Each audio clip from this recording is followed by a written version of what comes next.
All right, so I'm here with Dan, who's one of the guys at Turn 10 behind Forza 4, and this game is beautiful. We got a chance to see a lot of the footage at the E3 media briefing. I'm curious, what does Turn 10 do differently that makes your games look so good? You know, we see ourselves as a showcase for Xbox, for the hardware, for Xbox Live, for Kinect, and graphically that's really important to us. So every version we're always iterating in our engine, and it's kind of like Tetris. You got to optimize and fit everything into that box because the box is static, obviously. Yeah. But we work with other developer communities like Epic and the like to build off each other's work to make the game look amazing. So I want to talk a little bit about the detail about lighting, so you can nerd out on me a little bit. But you guys did something different with the lighting this time. What is that?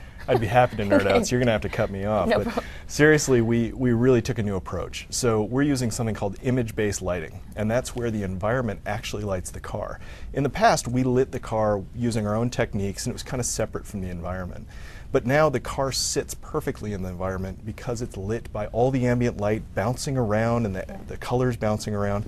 There's very few games in the industry that are doing this. This is more of a Hollywood technique, and we actually hired Hollywood guys into our studio to help us really nail this. Okay, so talk a little bit about the Kinect integration.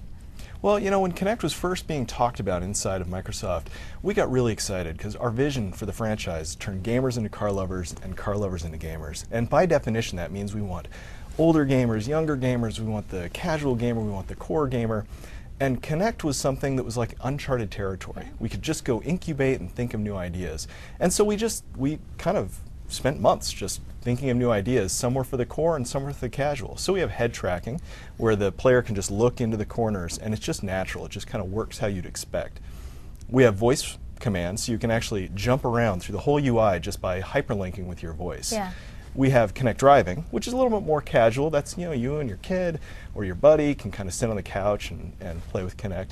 And of course we have our new Auto Vista mode, which is a mode where you walk around the car and it's like 3D without glasses. The car just jumps out, and Kinect just makes it feel so immersive because you can open the doors with your hands and open the trunk. That's so cool. Now, how fun is that? Like, as a game developer, this brand new thing comes out, and I'm sure in the past you never thought about driving hands-free. I mean, are there things that you have to cut out that you wish you could put in? I mean, do you just start with, like you said, a blank slate and just... Well, you really have to approach the genre in a completely new way. It's a brand new model, it's a brand new controller, so we never looked at it as let's take our game and stuff it into the whole Kinect interface, right? We saw it as, hey, here's a new way for people to just experience something. What do we want to do? So we looked at kids playing with Matchbox cars, we looked at just how people interact with things.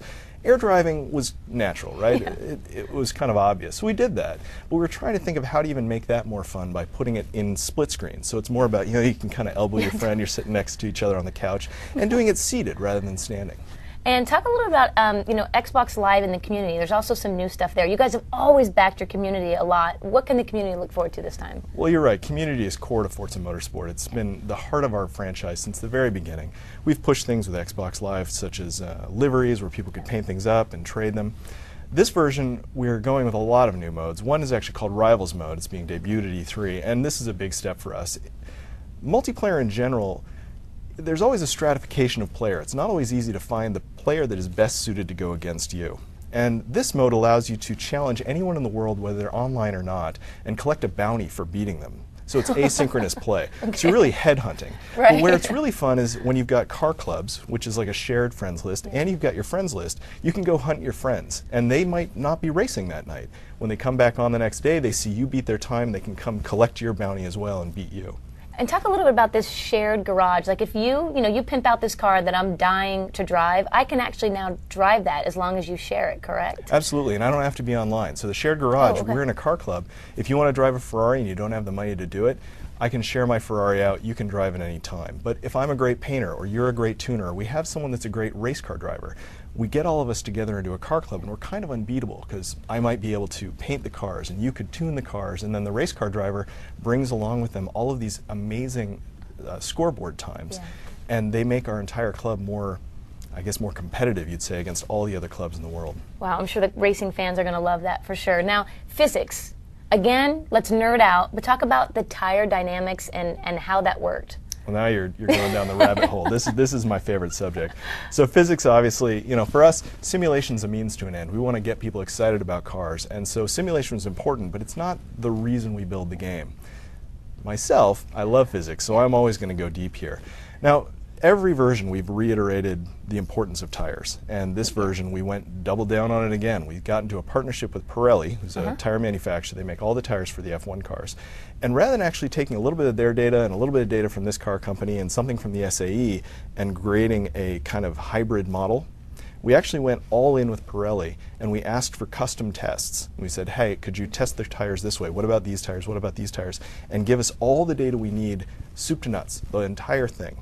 And then plugged their data directly into our game. So in fact, their tests from the real world are driving the physics in our game directly. No interpolation, no intermediary steps from us.